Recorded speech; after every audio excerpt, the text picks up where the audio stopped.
I'm Barkha Dutt. You're with the Mojo Story, our digital platform where we do a deep dive into the biggest issues of our time.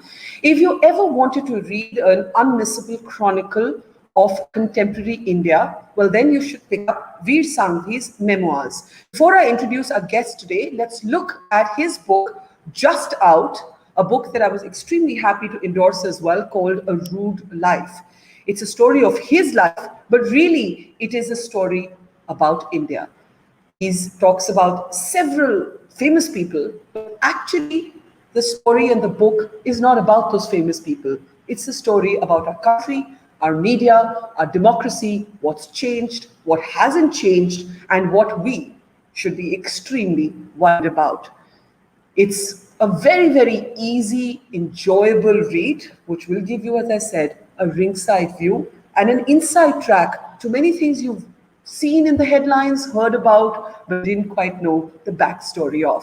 Well, Vir Sanghvi is the master of the backstory, and it is my pleasure to introduce him on the program today. Hi, Vir, and congratulations on the book. It is absolutely a delightful read and a very easy read, which is, of course, a great skill of your writing.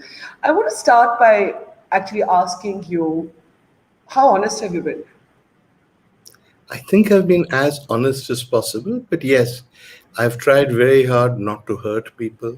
If there are details I know about people's lives that are not particularly relevant to my life or to the world at large, I have not revealed them.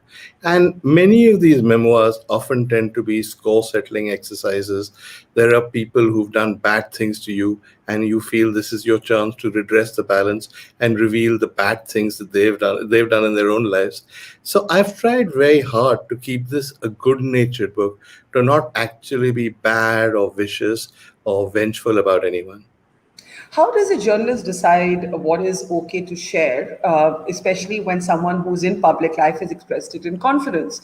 One of the funnier stories in the book, and I want people to read the book, so I'm going to be careful of how much I give away, is what Murli Deora says to you when Sanjay Gandhi dies. So tell us about that story and why you actually felt that it was okay to share it. Okay, I explain both. Murli Devra was probably my closest friend in politics. I had two friends in politics, Murli Devra and Madhavrao Sindhya. Murli Devra I knew when I was quite young. I met him when I was the editor of Bombay magazine, and we kept up the relationship. Now, as you probably know, Sanjay Gandhi, the thug-like son of Indira Gandhi, had launched this campaign against anyone who had stood by his mother. And when Mr. Gandhi had split the Congress in 77, 78, Murli Devra had deserted all his friends and hung around and been good to Mrs. Gandhi. He'd organized her visits to Bombay at a time when everyone thought she was finished. So imagine his surprise, therefore, when Sanjay Gandhi decided to really go for him. And he'd done nothing to deserve this. He complained. I mean, history tends to repeat itself.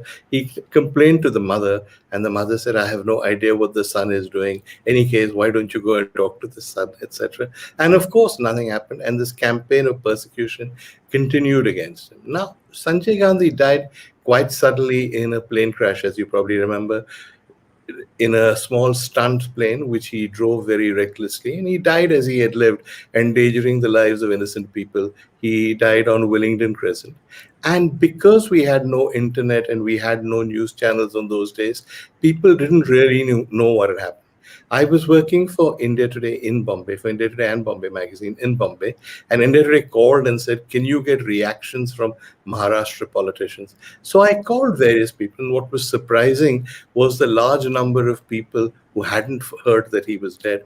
And also, I have to say, the large number of people who were absolutely delighted that God had decided to remove him from the picture. So Murli Devra is just one example. I called him and I said, Murli, I want to comment on Sanjay Gandhi's death. And he said, death? I said, yeah, he's just crashed in an aeroplane. He said, acha, mar gaya sala? So I said, yes, I'm afraid so. Mar gaya. And he said, acha, ye likho. Shri Sanjay Gandhi was a great youth leader of our time, so dynamic, etc. And it was, I mean, I use Murli as an example because I knew him, but it was pretty much the same across the board. The reason I felt it was okay to tell the story is, one, Sanjay is dead, B, Murli is dead. C, even during his lifetime, Murli would often tell the story to people and say, Veer will confirm it. So he was, I think, okay with it being told.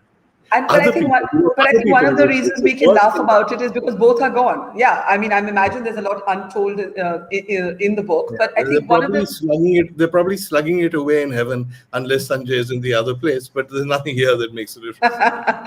okay.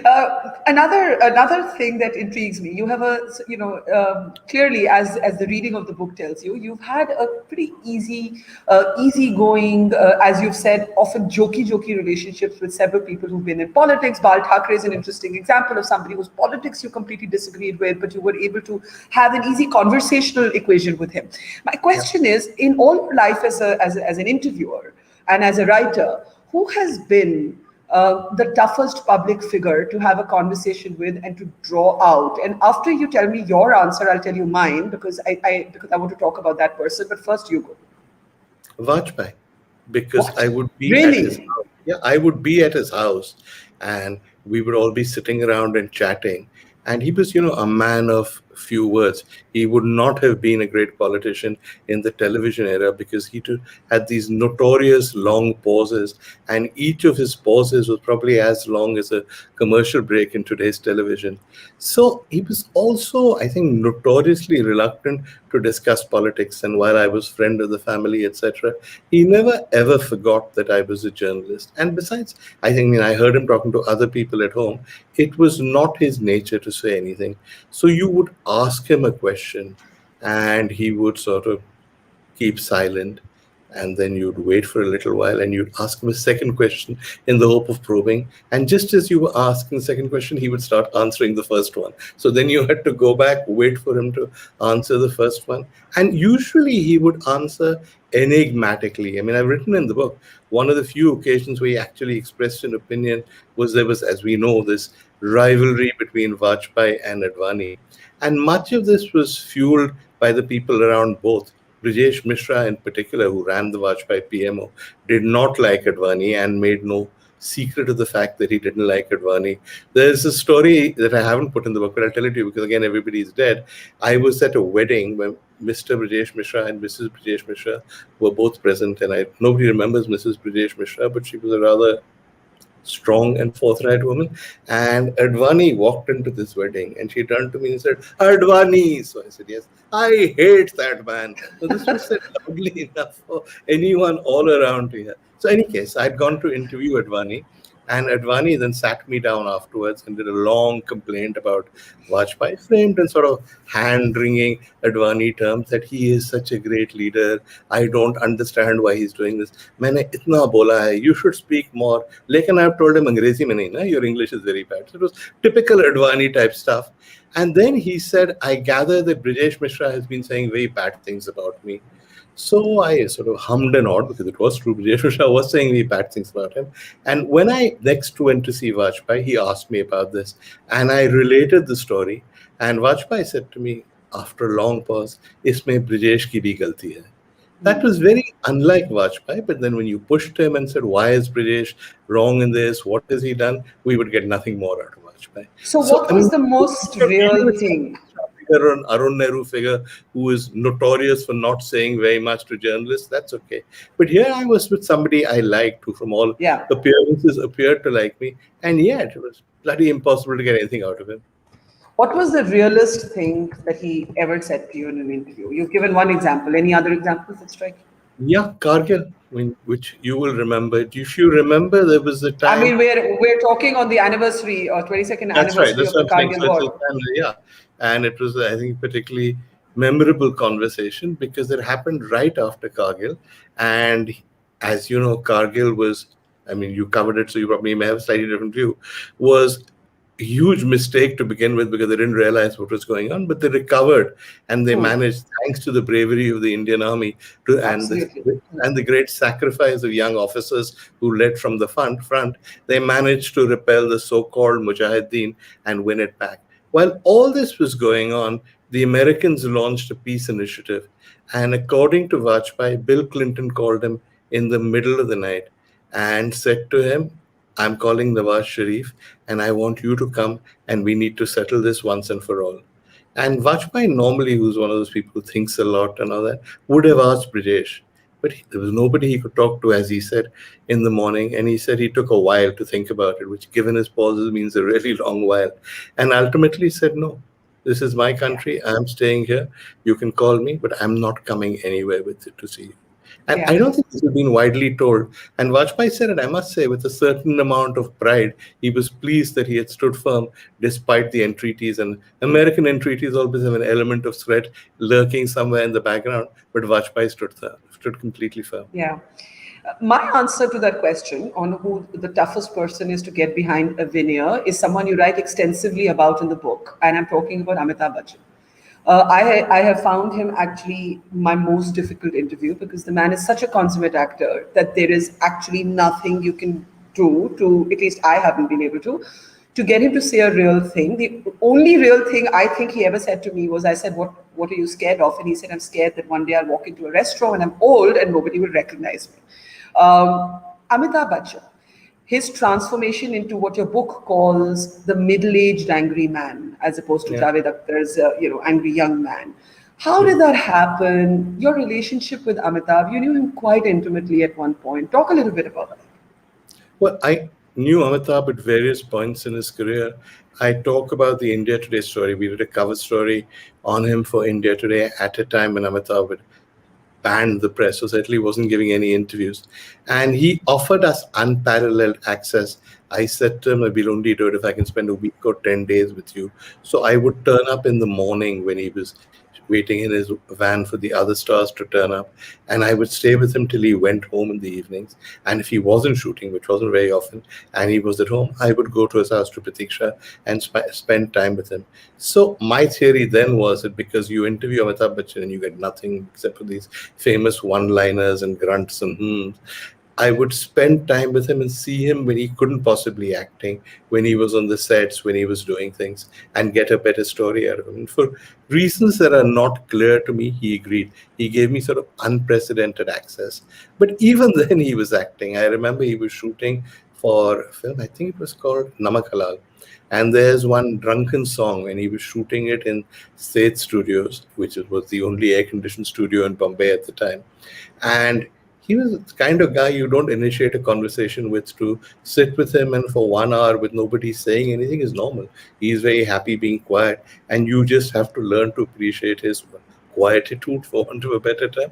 And he went on to the set after having sort of sat quietly with me for an hour, and he saw the cameraman, he laughed with him, he saw a spot boy and he remembered his name, he saw the assistant director and he playfully punched him in the stomach, and he was the life and soul of that set. He did the shot, he came back to his dressing room, and again he lapsed into this moody silence. So next time when he was less silent, in a slightly better mood, I said to him, I said, what was all that about yesterday?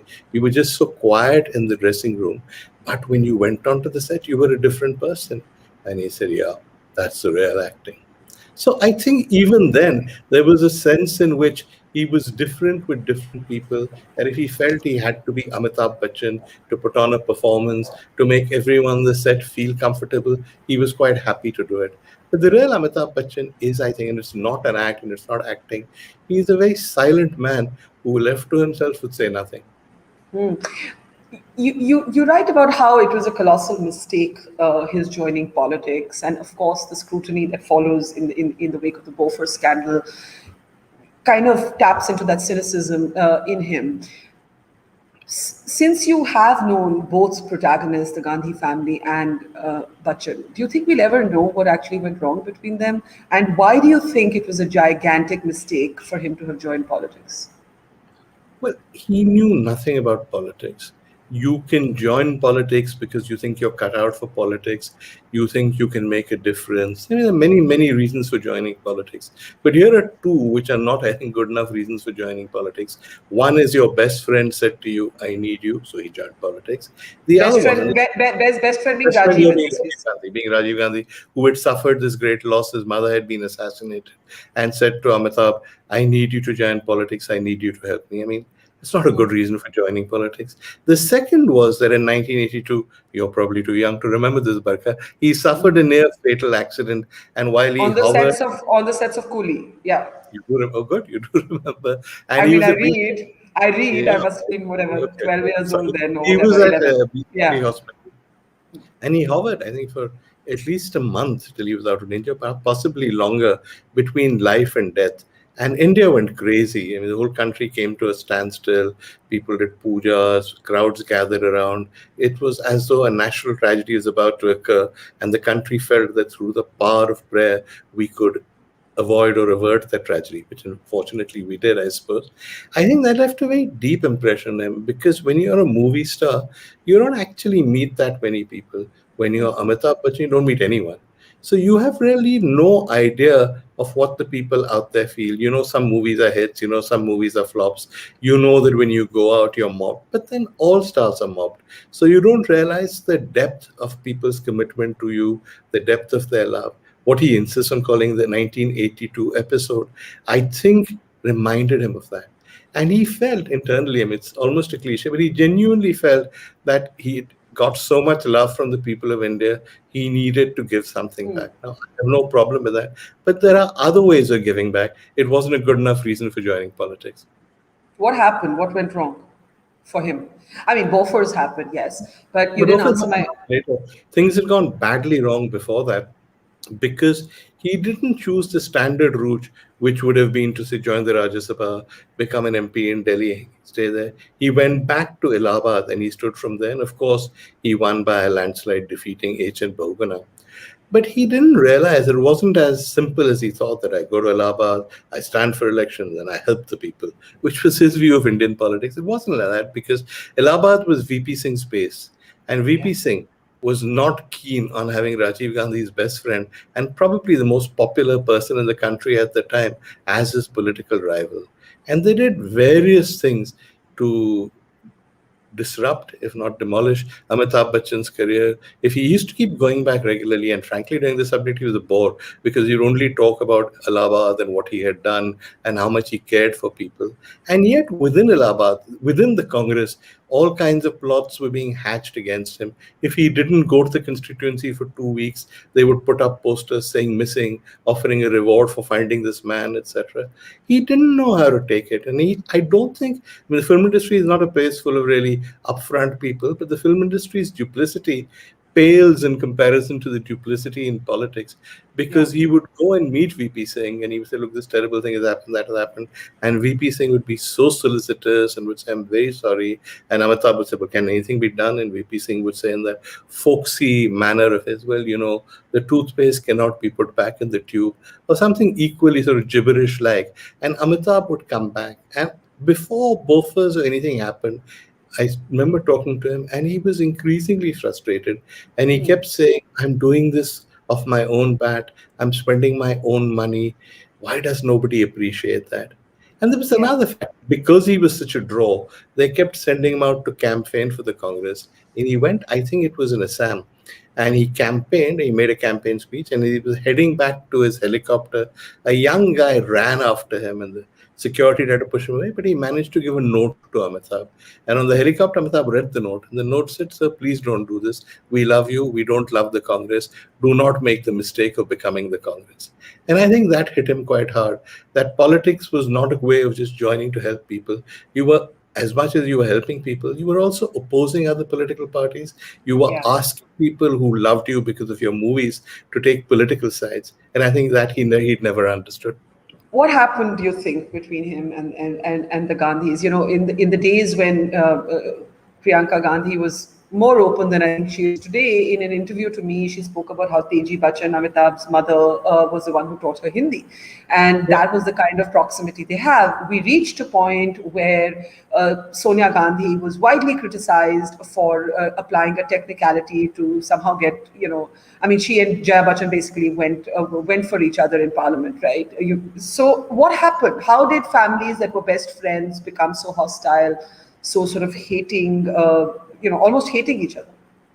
I honestly don't know what the real answer is, but you're right. They were extremely close. When Sonia came to India, and she hadn't yet married Rajiv, and they needed to find some place for her to stay, she stayed with the Bachchans. She tied Rakhis on Amitabh and his brother Ajitabh alias Bunty. So that's how close the relationship was.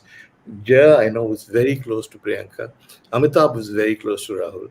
When the assassination happened and Sonia went through what she has described herself as a very bad phase, Amitabh took the family on holiday. I think they went to an island in Greece or somewhere.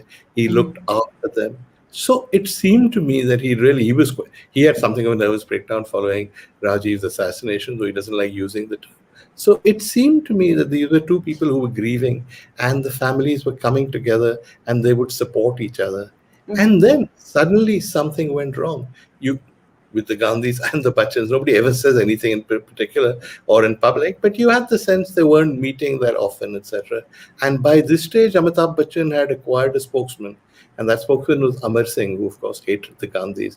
And at any provocation, Amar Singh would put mirchi on the rift and would make statements against the Gandhis. The Gandhis would wonder why Amitabh was doing nothing to control Amar Singh, and the gulf just widened. Yeah, and someone needs to do a Netflix sort of House of Cards variation on this is saga. It's absolutely fascinating. But talking even about Amar Singh himself, you could do like the BBC show The Serpent. You could do something. You could do a 5-part series in Amar Singh. It's an amazing life. Yeah, it is. Maybe that should be your next book. But talking about politics, let's talk about Give me a break. let's talk about the age we're in now. Yeah. A very transformed political age, very much the age of Modi, very much an age where Modi has rewritten with great success the rules of politics and also the rules of journalism, the rules of media, the essential equation between the politician and the journalist. Now, your book, and you look at what Modi was like before he became the Chief Minister of Gujarat and the Prime Minister of India. And, some of us also have similar memories of this easygoing General Secretary of the party. He used to hang around at the BJP headquarters in Delhi in his rubber chappals and so on. What do you remember of Modi before he became this Modi? Well, I knew Modi. I mean, though we were both Gujaratis in Delhi and we spoke in Gujarati to each other and therefore got along, I didn't actually know him that well. It wasn't that he would drop into my house for a thepla or I would... No, but you knew him. But you knew him enough to have a chat with him. I knew him mainly through Arun Jaitley. And because I had met him at Arun Jaitley's house, where he was a frequent visitor, stroke guest, regular, I used to call him for my shows. And he was this really personable guy. He was witty, he was jokey, he was self-deprecating. He had enormous charisma even then. And though he was, for want of a better term, junior artist compared to Arun Jaitley, he was the guy with the charisma. He was the guy people warmed to. When he came onto the shows, and he was just another BJP General Secretary, came on to Question of Answers, he was the one you looked at when he was on camera. There was always something about him. I assume that because he was from the RSS, he'd always had these views. But he came across as being this reasonable guy. There was one time, for one very traumatic year, Murli Manohar Joshi was a BJP president and he did a Bharat Yatra. And Modi went along as allegedly his sidekick. But while everything went wrong, even the flag they were going to plant, the flagpole broke. And Dr. Joshi got angrier and angrier. It was Modi who held it all together, who spoke to the media, who was so well liked that he managed to prevent it from becoming an absolute shambles. So it was a bit of a shambles. So when that person went to Gujarat, and when he did, I think I met him last when he'd come back to talk about what he'd done with the Kutch riots. He was the same old Modi. Something happens around the Gujarat riots, and I certainly couldn't recognize him after that. And I think he probably wouldn't want to recognize me after that. I met him just once. He was a very different person. And of course, his dislike for the media, in particular, what the right wing now calls the liberal media or the Lutyens media, takes seed after the riots, in which he would argue, I imagine, because I've also only had some snatches of hello and hi, mostly at weddings and not for many years, that he was vilified and that he was unfairly targeted. You certainly, and me as well, would be among journalists he put in that bracket. Do you think at all that the media has been less than fair to Mr. Modi as he feels? Not now, but over the years. Now is a different It's very hard to say in the Gujarat riots whether we were unfair to him. Certainly, he can claim with some justification that no court of law has held him guilty of anything, and that therefore all the ways in which we held him responsible were unfair to him. I can see his point. But equally, there are many other contemporaneous accounts which suggest that either the administration collapsed completely or the administration was told not to protect Muslims. Now, you can argue, as many people do, that Mr. Modi was inexperienced. He'd never held ministerial office. He'd just arrived in Gujarat. And that problem wasn't that he wanted all this to happen, but that had happened and he was unable to control it. That's a perfectly reasonable point of view, but it's still a criticism of him, no? It's a criticism of Rajiv Gandhi for the 1984 riots, that he didn't do anything to protect the Sikhs. So it's the same kind of criticism. So to that extent, I don't believe the media was unfair to him. As to whether the media vilified him personally, I don't think so. I think Mr. Modi, when he was there, created this cult of personality. Who really remembered Keshubhai Patel, who was his predecessor? Gujarat chief ministers had not created cults of personality around themselves. Mr. Modi became the BJP in Gujarat. And if you are the face of the BJP, then criticism that would otherwise have been directed at the BJP is directed at you personally. So there was an element of chicken and egg. Also, the speeches he made, do you remember after the Gujarat riots, when they held the election, he said that any vote for the Congress is a vote for Mia Musharraf. Now, this sounds like the average Twitter troll talking, but in those days, it was unprecedented for politicians to talk that way on the campaign trail. So it's not surprising that the media criticized him. How would you describe the relationship between the media and the Modi government today?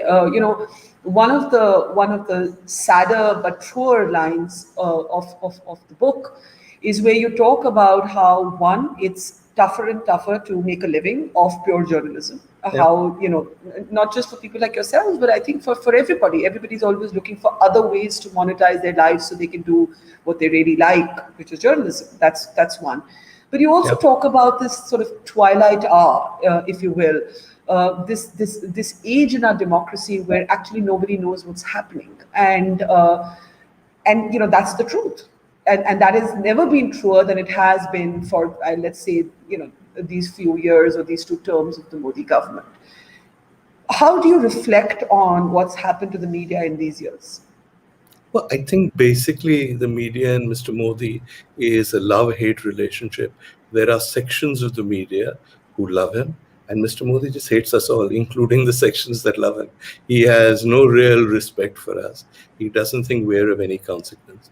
And to the extent we're of consequence, he feels we shouldn't be. He started out by using, very cleverly, social media as a means of bypassing what they call MSM, mainstream media. The argument there being that the mainstream media had been so unfair to him over Gujarat that he had no alternative but to go over the heads of mainstream media. I think if they'd been fair to him over Gujarat, he'd have done it anyway. This was too good a tool to not want to use. And you remember this, we've all been trolled and attacked. In the early days, none of us knew what a glove puppet was, what a troll farm was, what a bot was, what an anonymous bot was, what the IT cell did. And they were able to use that with great dexterity to build up the image of Mr. Modi by reaching out. And it was demographically right for them, because thanks to Manmohan Singh, there'd been greater prosperity in the country.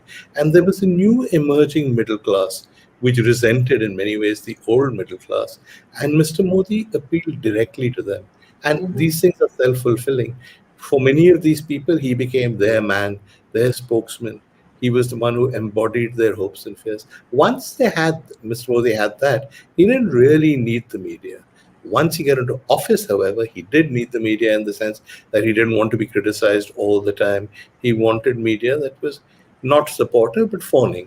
And the only way to do that, I think, is to, in his words, show the media, the terms he's supposed to have used, show the media its place. Show the media you have a place in this society, but you are nobody to attack me.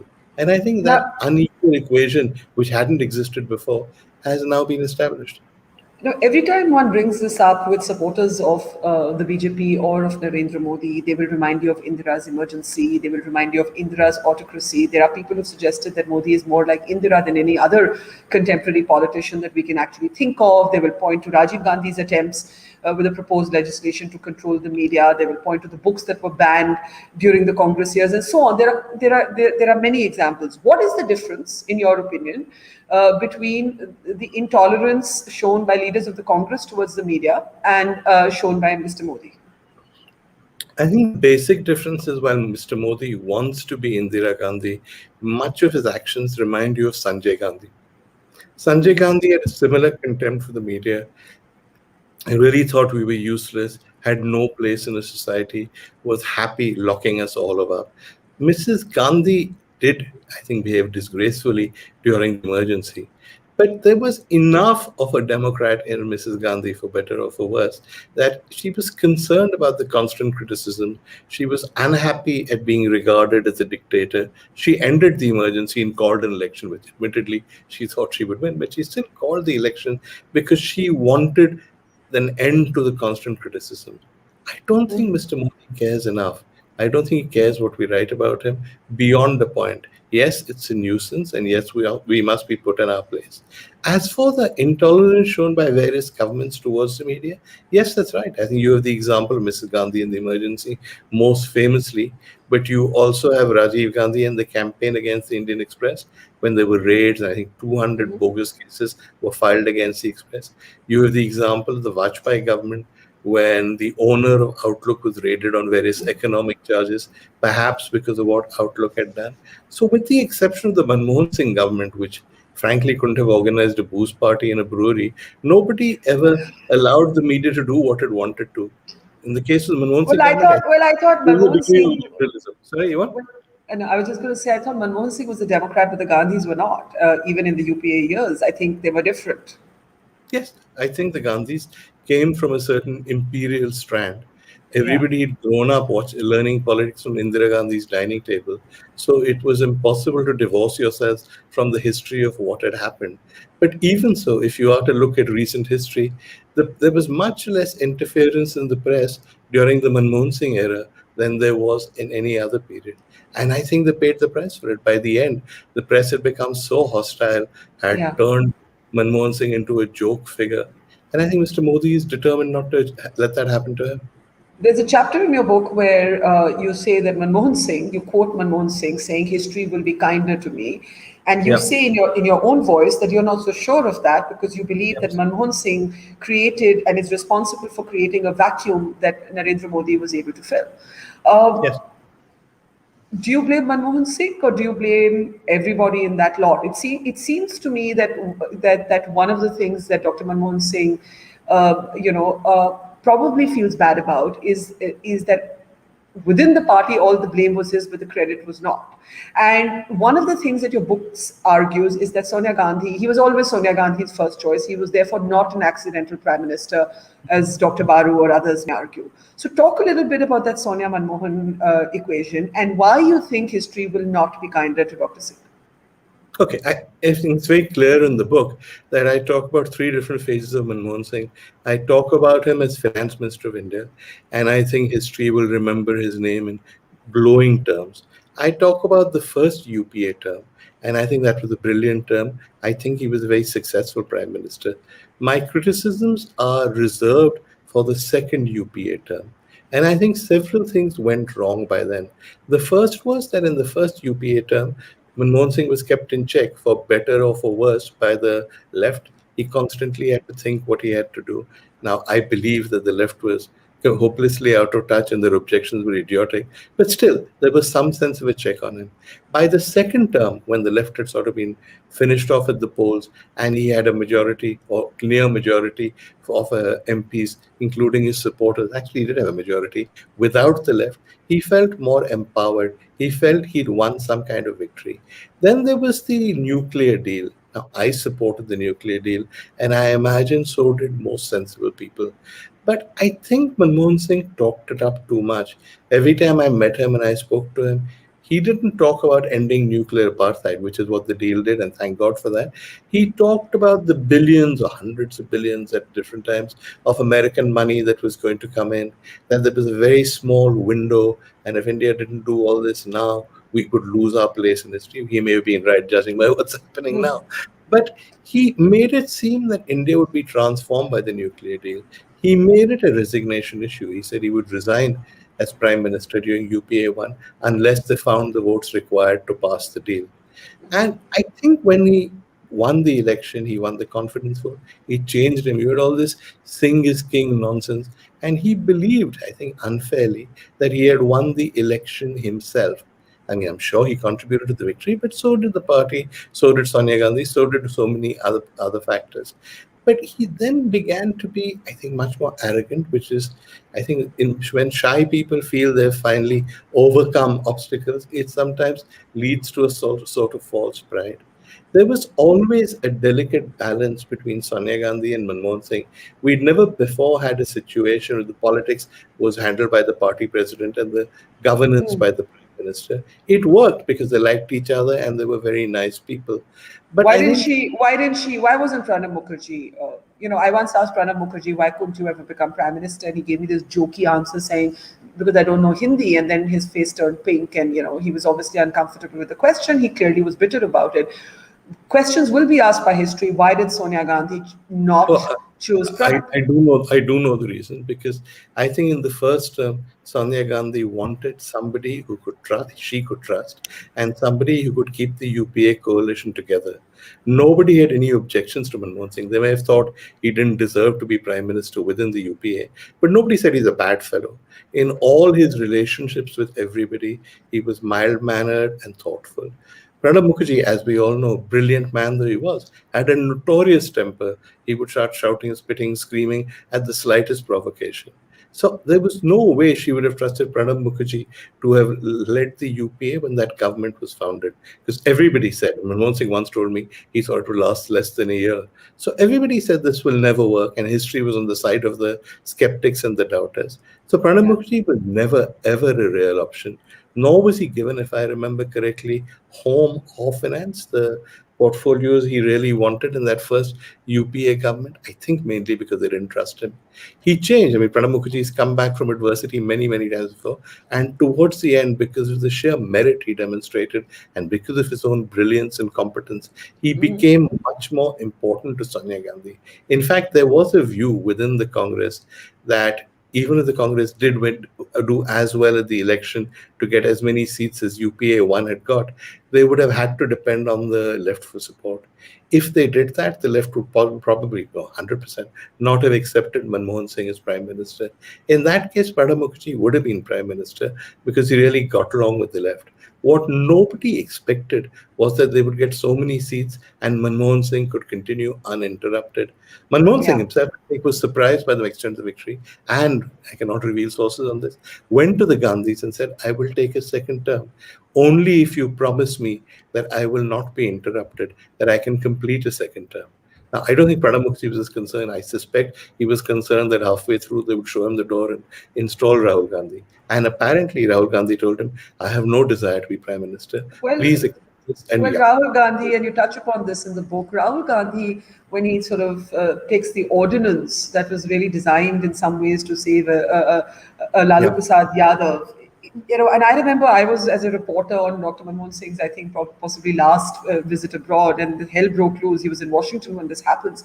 Do you not think that that was the exact sort of imperiousness which completely undermined Manmohan Singh, even in the eyes of the larger public, when someone like Rahul Gandhi was able to express his disagreement with Manmohan Singh in public and discounted the fact that his mother had been present at that meeting when that ordinance was approved? Yeah, I think if you look at Rahul Gandhi again, UPA 1 Rahul Gandhi and UPA 2 Rahul Gandhi are two different animals. The UPA 1 Rahul Gandhi was much more modest, much less high profile. He worked in UP. And if you remember at the election that followed UPA 1, the Congress did better in UP than it ever had, 20-something seats. And a lot of the credit went to Rahul. But I think the UPA 2 Rahul Gandhi was too headstrong and too impetuous. People in the know who were close to Mrs. Gandhi say that there were frequent clashes between mother and son on policy. The UPA did many things that he did not agree with, and he constantly complained about them. In the case of the ordinance, I think within the top circles of the Congress, it was an open secret that he was bitterly opposed to the ordinance. So He had a right to be opposed to the ordinance, but I don't think he had any right, A, to go to a press conference and say that he was opposed to it. There is a sense of collective responsibility. If your Yeah. mother and the prime minister both said they're okay with the ordinance, you complain over dinner or you go and ask for a meeting with the prime minister, you do not hold a press conference and say. And to tear that ordinance in public, humiliate the prime minister, humiliate the cabinet, I mean, that was unforgivable. And what Yeah. was worse was after he did this unforgivable act, they actually changed their mind about the ordinance. So Yeah. this is Rahul Yeah. Gandhi's local stand. Why is he such a big deal that if he stages a stunt, you change the policy of the government of India? I think the Absolutely. episode reflected shockingly on the UPA. The thing is that it is in the end. I mean, the Congress is looking at an existential crisis, and whatever critics of Narendra Modi may say, as long as he continues to win elections fair and square, we will have to keep re-examining how India is shifting as a democracy. But there's an interesting question I picked up, clearly from a fan of Narendra Modi, Varun Saxena, who says, if Indira Gandhi was a Democrat for calling elections after emergency, why is Modi not a Democrat? He calls elections, just that he wins them. Yeah, I don't think the criticism of Mr. Modi is that he's not a Democrat. If you are to use a very limited definition of democracy, that is a man who holds elections, then Mr. Modi is one of the greatest Democrats in the world. But that I don't think is the criticism. The criticism is that democracy by itself is not enough. In classic democratic terms, people have always warned, philosophers have always warned that the simple majority principle allows 51% of the population to murder 49% of the population and say this is what the people want. So therefore, what we have is liberal democracy, a democracy where, of course, decisions are taken on the basis of majority support, but there are enormous safeguards put in, not just for minorities, but also for liberal things like courts, Yeah. listening to people, freedom of expression, etc. The criticisms of Mr. Modi, as far as I know, are not, hey, he holds elections, doesn't hold elections. That's irrelevant. The elections are about the liberal democracy part of it. Does he respect the spirit of liberal democracy? I mean, you can argue about that, but that's the point, not that he holds elections. Okay, one more question from the other side of the ideological trenches from Saud Rehman, who says, "Does Mr. Sanghvi think the BJP juggernaut can be stopped ever?" And I raise this question because, we are entering, I think, a phase of politics where Mr. Modi appears to be Teflon. All the things that people like you, often journalists like me, may think are problematic, whether it was demonetization, whether it is how the press is treated, whether it's the handling of COVID, all of it. Mr. Modi appears to be Teflon. Is Mr. Modi Teflon because of the successful cult around him, or because our opposition is so ineffective? I think a combination of many things. The role of the opposition, of course, is a major factor, but also Mr. Modi has done what I certainly thought was impossible. It's possible to mobilize a minority as a vote-winning strategy. You can go to them and say you're discriminated against, you have to get up, you have to fight for your rights, the system is unfair to you. But it's very, very difficult to do that with 85% of the population that effectively runs anything. Advani tried this by saying, in the case of the Babri Masjid, Hindus are second-class citizens in the country. And he had some success, but limited success. Mr. Modi has had much greater success. He has genuinely made Hindus feel that it is necessary for them to be triumphal, to Yeah. assert themselves. Some of this is demographic. He is appealing to a generation that has been enriched after the reforms of 1991, which changed the path of and the pace of economic growth in India. Many more people became prosperous than they would have earlier at a much quicker rate. That generation was not brought up on what they consider the bogus secular values of the people who built this country. So they take a very simplistic view that if Pakistan is a Muslim country, why shouldn't India be a Hindu country? I mean, Muslims had the option of going to Pakistan. If they stay here on our own terms, which is a little like Advani, who said they are welcome guests. The operative word being guests, he didn't regard them as being equal citizens. I I mean, think that. Sorry, yeah, go on. no, I was just going to say that it seems to me that India pushed Vajpayee to the center, and Modi has pivoted India to the right, and that is the difference. That politics changed, politics changed Vajpayee, and Modi changed India. I don't know if you'd agree. Yeah, but also this 10 years, no? We sometimes forget that Yeah. the people of India are not the same, given the age distribution in India and given that so much of our population is young. Every 10 years or so, the population changes, they have different views, there are demographic changes, there are economic changes. I think by the time Mr. Modi became the unquestioned number one leader in this country, people were ready for a Hindu leader who celebrated our Mm. prosperity and, as the story goes, restored India's pride. Uh, because of that, Mr. Modi is, in a sense, performance proof. People vote for him because of what he is. They don't vote for him for what he does or what he achieves. So, yes, he screwed up demonetization. Mhm. Yes, the handling of the COVID, the second wave, has been completely disastrous. Yet, there is still, it's not just a hardcore, there's still a large group of people who say, whatever else it is, he is our leader, he reflects our hopes, our aspirations, we will support him. Now, here's my question. This was certainly true 7 years ago. Will this still be true 10 years from that first election or 3 years from now, when the failures of Mm. governance become clearer and clearer, when a new generation comes of age, when the voting pattern changes because younger people are voting? I mean, the Yeah. answer is we don't know. We never know. I remember the election that the second UPA 2 election, I was in an NDTV studio with you, actually, and Pranoy Roy was talking about it. And this was when Rahul had done very well in UP. And he said, what do you think will happen at the next election? And we said, it'll be Rahul. And I said, it'll be Modi, which was not a common view at the time. And they said, what will happen? So I said, I assume the young people will vote for Rahul, so he will have that advantage because the young will decide that election. Well, guess what? The young people voted for All Modi. voted for Modi. Yeah. So that's the And failure, I think, of the Congress, that it has not yeah. been able to fire up the imagination of the young. There is no big idea. If you go to young people and you say Mr. Modi is a crook, they say, yeah, okay, so what? But as long as you keep defining yourselves as the Congress now does, in terms of the BJP, in terms of the RSS, in terms of Mr. Modi, there is no positive reason to vote for you. There is still Yeah. no big idea in the Congress. Yeah, let's finally pick up one of the ongoing controversies to swirl around the Modi government, but actually to revisit an episode that took place in both of our lives. I'm Yeah. talking about the Pegasus leaks and why it made me think of the so-called Radia tapes, as they've come to be called, right? Uh, I mean, we've spoken about this off camera, and I know that both of us believe that we were targeted, and I actually think we were more targeted by sections of our own fraternity than anybody else.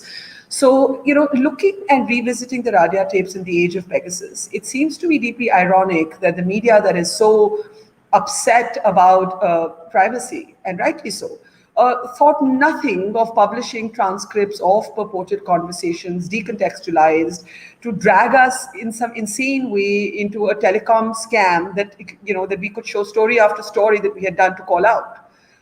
When you look at the Radia tapes in the context of the Pegasus leaks, what are the sort of ironies that leap out at you? Well, the first one is that the media is no respecter of the privacy of anybody. Even if you forget about the radio tapes and you talk recently, anybody's WhatsApp chat is leaked, whether it's Riya Chakravarti, it's anybody else. They'll run whole shows about it. They'll make a drama out of it. Like, I don't necessarily agree with everything Arnab Goswami says, but when his chats were leaked, I thought there was a needless amount of Schadenfreude in the media, and Because he had used other yes, I people's know that WhatsApp you can say chats, so that he was sort he's of, hoist by his own petard. I know the argument, yeah. but the standard has to be absolute. A standard can't be that for us, because we respect privacy, our privacy will be respected. Because Arnab didn't respect privacy, we shouldn't respect his privacy. I think the rule has to be you respect people's privacy. We don't have that. We have never had that. Let's be clear about that. In the case of the Radia tapes, unlike Pegasus, there are two important distinctions. The one is the Radia tape story had more power, I think, than Pegasus, because Pegasus is just we're being told that they hacked information, which the public says, yeah, it's okay. Politicians hack each other, and journalists are just like politicians. In the case of the Radia tapes, they were actual audio tapes, so there was power in that, and it But then there was a reinforced. greater violation of privacy, right? A much Nobody, graver nobody violation. listens here to the tapes. There was just that the claim was that the UPA, which had already fallen into disrepute by then, was run by a small cabal, that ministerial appointments were decided by a few pro-UPA journalists and the UPA. I mean, if you listen to those tapes, nobody ever discusses a ministerial appointment. I don't think you've ever met Raja in your life. I've never even spoken to him on the phone. I've never spoken to him. I don't think I know the A of what A stands for in A Raja's name. But yeah, but that's the point. Frankly, even I don't. But the point is, people in the media knew that, right? It wasn't that anybody thought. We'd both been going hammer and tongs at the government over the 2G scam. We'd attacked the DMK. We'd attacked Raja. So everybody in the media knew that. So they knew that there was no substance to what they were purporting. It wasn't even supported by what was in the tapes. But they still went for it because they enjoyed the sensationalism of it. And there were, I think, two other aspects which we sometimes forget, which is that the tap on Neera Radia's phone was done by the finance ministry on the basis, apparently, of one anonymous letter. That's all it took to invade a privacy. I think they did it for 6 months, found nothing. They did it for another 6 months. At the end of it, when the CBI examined the tapes, they found no evidence of criminality in everybody. So clearly, the tapping was done at the behest of somebody. Clearly, those tapes and audio files were sold to somebody because the government didn't leak them.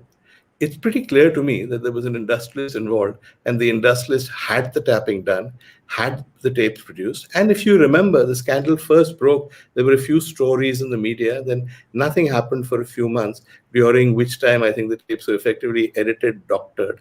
And then, just as the 2G scam broke, and the person in question was possibly involved or talked about being involved, this was a useful distraction, and it was leaked in a very deliberate way. It was leaked to one or two publications, after which audio files, pen drives containing some tapes were delivered to newspaper offices along with transcripts of certain conversations. There were 14,000, 15,000 conversations.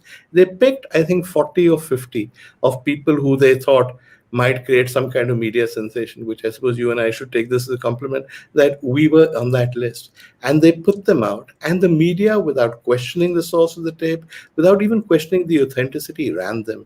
Vinod Mehta was a very close friend of mine on Outlook, ran them. And I said to him, that they're fake. I can tell you they're fake. He said, yeah, that's okay. I've written, we cannot validate the authority of these tapes. We do not vouch for the authenticity.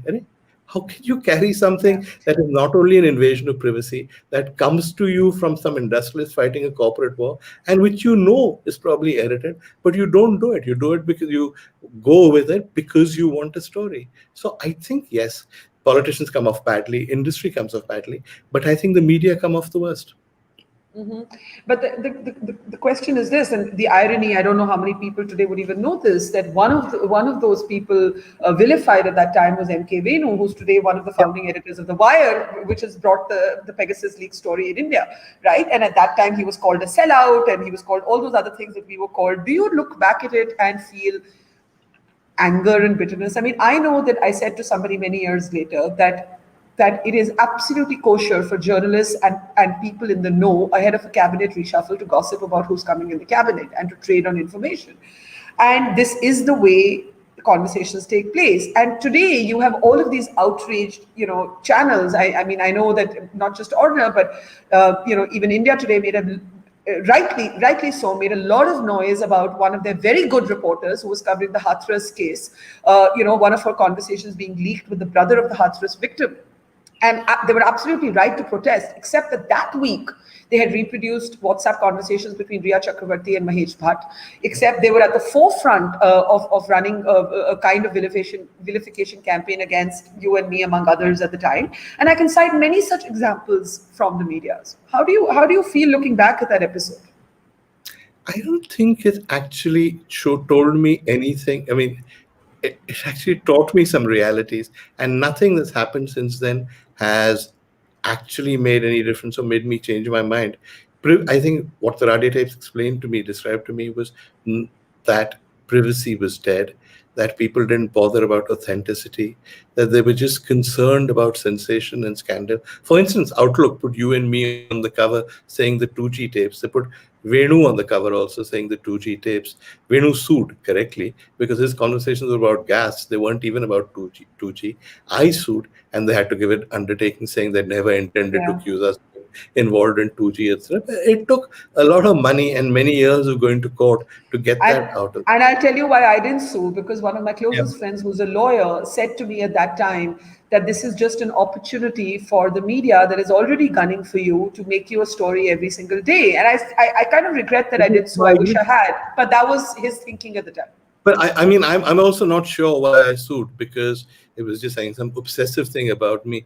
Because by the time the apology or clarification or regret, as they call it, came, the story had been forgotten, and I had actually helped keep it alive by suing. So you probably did the smarter thing, but I'm a little bullheaded about these things. But the point is that these were guys who ran tapes that they didn't even bother to authenticate when there was evidence. I mean, the CBI told the Supreme Court, I think, on 3 different occasions that the tapes had been doctored. I ran tests from labs in London and America which showed that the tapes had been doctored. And I said to Vinod Mehta that if you still think these tapes are genuine, there's an easy way out. Do your own tests. I mean, you can fight my test. Yeah, I'm sure, yaar, kaun karega. I mean, that was the basic attitude. Nobody really cared about authenticity. They were happy to invade privacy. In the case of Outlook and Vinod, I can understand their circulation was slipping. Vinod was desperate. But I think the others had no excuse. There was just no concern for any kind of standards or any kind of values. So yes, privacy is dead, but it's the media that kissed it goodnight. I couldn't agree more. I want to end with a question on the book, and that is to return to the future of journalism, which comes across as very, very cynical, if I may say so, in the book, right? Do you think that journalism... Cynical also, I would have said pessimistic is the word I would have chosen. Sure, okay, pessimistic. Is there anything at all that gives you hope? And if the little bits or the little corners of sunshine do exist, do you think it will only be a matter of time before those diminish into the shadows as well? Actually, it's a very hard question to answer without sounding like I'm sucking up to you. But things like the Mojo do give you reasons for hope. The print gives you reasons for hope. The Wire gives you reasons for hope. The fact that there are organizations that operate outside of the shadow of the big companies. You look at what the Wire has done with Pegasus. I mean, nobody else would have done it. It's interesting that around the world, there are big newspaper organizations like the Washington Post and the Guardian. In India, the guys with the guts to do it were a small operation that's on the internet. You look at what has been the biggest scandal of our recent times, which is the mishandling of COVID, the way in which migrants were made to walk home hungry, how the government lied and turned its back on them. Nobody in the mainstream media covered it until you did it, until Mojo did it. And then I think they were shamed into doing some stories, but of course, they threw away the hot potato as soon as they could, and it was business as usual. So yeah. I think that ultimately the future of journalism, the hope for journalism, lies in people like Mojo and The Wire. Now, the problem with this model, and I don't know how it works for you, is that it's an incredibly difficult model to sustain economically. Mm-hmm. There isn't that much money in it. You have to count on subscriptions. Advertisers are not necessarily willing to do it. And it can only be done by somebody who doesn't regard journalism as a job. If I went and got a job at, say, the Times or the Sometimes it's a job. But to run something like you're running or what Siddharth and Venu are running, you have to really give your whole life to it. You really have to be passionate. You have to say that I will struggle from day to day for funds. I will avoid the criticism of the government. I'll avoid the scorn of my fellow journalists and the constant attacks by trolls on anything. In your case, which I thought was particularly appalling, after your father died, when there was human tragedy of this kind, they came for you in swarms, like wasps, like murderous wasps. So you have to be prepared to take all of that. That's not the journalism I used to know, but that sadly is the journalism of today. Well, on that pessimistic but realistic note, we do have to close. It's been absolutely fascinating. Thank you for a chronicle of our times. If you have not yet got a chance to put your hands on the book, please do pick up Vir Sanghvi's Memoirs, A Rude Life. It is absolutely fascinating. It doesn't matter whether you agree with his politics or his ideology. In fact, it will make it even more interesting if you don't. Vir, thank you. Pleasure as always. Thank you for talking to us. Thank you. Thank you so much. Thank you. Thanks. It's great to see you here. Thank you for watching our work. If you haven't subscribed yet, don't forget to click the bell icon and subscribe to Mojo Story and support independent, robust journalism.